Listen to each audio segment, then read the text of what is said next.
one of the best salmons I've ever eaten. The perfect bite.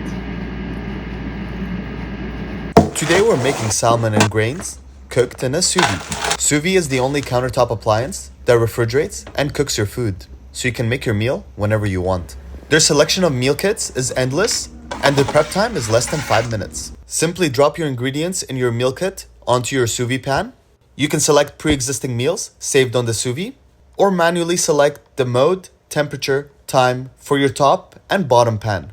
Sous vide also has its own defrosting function, so all the food that you have in the freezer will still taste really fresh. And once you've set all your preferences, just click confirm and let sous vide do its magic. After the timer, simply remove your cooked meals and plate them nicely. Say goodbye to eating outside and say hello to eating gourmet food at home.